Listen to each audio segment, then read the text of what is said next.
এখন ট্ৰেক্টৰ বিক্ৰী কৰি এগৰাকী লোকে আৰম্ভ কৰিছিল মহৰ ব্যৱসায়। কিন্তু চান্দু মিয়া নামৰ ব্যৱসায়ীগৰাকীৰ উন্নতি সহ্য কৰিব পৰা নাই একাংশ চকু চৰহা লোকে। ছটাকৈ মহৰ পোৱালি কিনিছিলে বাঘবৰ বছৰৰ পৰা আৰু আটাইকেইটা মহৰ ৰচিদো আছে চান্দু মিয়াৰ ওচৰত। তথাপিও লোকজনক একাংশই চুৰ সজাই মিছা অপপ্ৰচাৰ চলাইছে সংবাদ মাধ্যমৰ যোগে।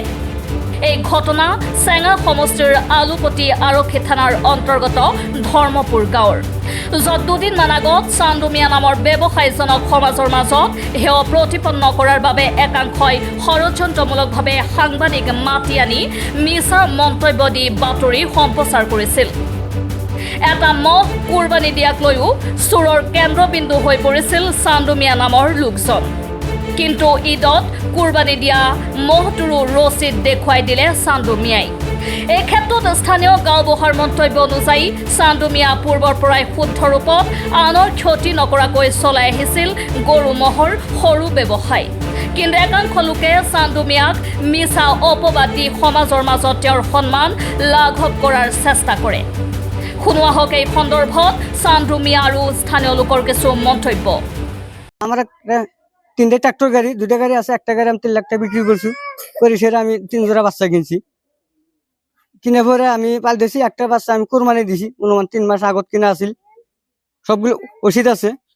তো একটা বাচ্চা কোরবানি দিছি, আর 5টা বাচ্চা আছে, একটা বাচ্চা আমার ঘর ভাইয়ের কাছে বিক্রি করছি, 4টা বাচ্চা আছে। 4টা বাচ্চা যখন সাংবাদিক যখন মোর ঘরত আইলো, আসার পরে কয় যে তোমার কয়টা বাচ্চা? মহিষা বাচ্চা, কইলাম আমার 6টা বাচ্চা। কয় কোরবানি দিলাম আমি একটা বৃহস্পতিবারে, আর 5টা বাচ্চা আছে। তো শনিবার গেল, ওইবার দিনকে সাংবাদিক এলো, আসার পর আমাকে জিজ্ঞাসা করে তোমার ওষুধ আছে? ওষুধ 6টা আমি বেরকে দিলাম। 4টা বাচ্চার ওষুধ ফটো মারি নিয়ে গেল, আর 2টা বাচ্চার ওষুধ ফটো মারলো না, মহিষা বাচ্চাগুলো ফটো মারলো, মারি সেরে সেই সাংবাদিক নিউজ করলো। কিন্তু মহিষ 2টা নিউজ করলো, আমার ওষুধ খান নিউজ করলো না। আপনার ঘরে সাংবাদিক কেউ আইছিল? সাংবাদিক আসছিল, তার মানে বেলেকে 70 করে পাঠাছিল। বেলেকে কইছে যে সালমিয়া মহিষের বিজনেস করে। বিজনেস করে ভালো কথা। হ্যাঁ, বিজনেস করে ভালো কথা, আমি ওষুধ আছে। সাংবাদিক কেউ আইব? এই সাংবাদিক আইছে, তার মানে ওটা ভিতরঙ্গে ওই তাগনকে সাংবাদিক কি ভিতরঙ্গে কথা হয়েছে মই জানি না। তেওঁলোকে কৈছিলে নেকি বা চুরির বিজনেস করে? যেহেতু তেনেকুৱাকে আমি নিউজত দেখা পাইছো, তেনেকুৱাকে একাংশ লোকে যিসকলে আপোনাক বেয়া পায় তেওঁলোকে কৈছিল নেকি যে চুরি ব্যৱসায় চলাই আছে বা অবৈধভাৱে ব্যৱসায় চলাই আছে? তেনেকুৱাকে সাংবাদিক ক'ব পাৰে, সেইকাৰণে সাংবাদিক আহিছিল। হ্যাঁ হ্যাঁ, তার মানে এই কারণে কইছে যে সেই বেলেকে কইছে যে সালমিয়া কিবা 2 নম্বর বিজনেস করে নাই, বেলেগ জায়গাতে মাল ঠাল নামাই নাই, ভাই বাচ্চাগুলো কুড়ি পেলো, সন্দমল পাঠাছিল। সেই সন্দমলের উপরে আহিছিল, পরে আমি ওষুধ দিলে আমি বাচ্চাগুলা শুদ্ধা ওষুধ শুদ্ধা আমি ফটো মেরে দিছি। চানমি আপনার সম্পর্ক কি হয়? সম্পৰ্ক গাঁৱলীয়া হিচাপত ভাই হয় আৰু। আচ্ছা আচ্ছা আচ্ছা, কি ক'ব? তেখেতৰ নামত বাতৰি সম্প্ৰচাৰ হৈছে, তেখেতে বহু দিনৰ পৰা অবৈধভাৱে ব্যৱসায় কৰি আছে মহৰ, কি ক'ব এই ক্ষেত্ৰত? আমি জনামতে সিহঁতে তো বহুত দিনৰ আগৰ পৰাই আপোনাৰ এই গৰু বিজনেছ কৰে, মাজে মাজে ম'হ কিনে।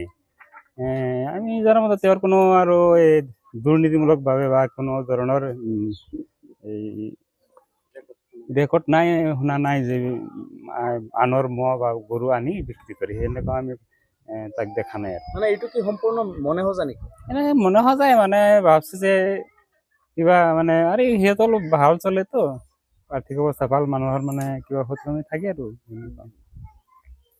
কি ক'ব এই ক্ষেত্ৰত বিভাগীয় কৰ্তৃপক্ষ? এই ক্ষেত্ৰত আমি ক'ব বিচাৰো এজনে এনে এজন ব্যৱসায়িক বা বিজনেছ কৰা মানুহক এনে এটা দুখ জপাই দিয়াটো আমি ভাবো যে বেয়া কাম হৈছে। আৰু আমি ভাবো সিহঁতক মানে বাতৰি কাকতত যে প্ৰকাশ কৰিছে, এইটো বেয়া ধৰণৰ এটা কথা হৈছে। তেখেতৰ ঘৰ ক'ত? চান্দু মিয়া ধৰ্মপুৰ। ধৰ্মপুৰ থানা কি পৰে? আলুপতি ছাৰ। আলুপতি পৰে। মানে এই ক্ষেত্ৰত আপুনি ক'ব বিচাৰি আছে তেখেতৰ কোনো দুখ নাই? দুখ নাই বুলি আমি ভাবো আৰু। তেখেতে পূৰ্বৰ পৰাই ভালভাৱে বা সততা মনেৰে ব্যৱসায় বিজনেছ কৰি আছে। মোৰ মামা হয়। আপোনাৰ মামাৰ নামত এটা বাতৰি সম্প্ৰচাৰ হৈছে, তেখেতে অবৈধভাৱে বহু কেইবছৰৰ পৰা গৰু মহৰ ব্যৱসায় কৰি আছে, এই ক্ষেত্ৰত আপুনি কি ক'ব? মানে তেওঁতো আগৰ পৰা ব্যৱসায় কৰে, তেওঁ গৰু বিজনেছ কৰে, মাজে মাজে মহ কিনে, আমি চাওঁ। মই ভাবো যে তাৰ কোনো 2 নম্বৰৰ লগত কোনো কানেকশ্যন নাই মই এইটো। আৰু আপোনালোকৰ লগত লৈ যে এই ৰচিদবিলাক চালো। এই কেইটা 6টা মহ ৰচিদ আপোনালোক লগতে চালো। এইকেইটাতো আৰু মিছা নহয়, এইটো কিনা মহ।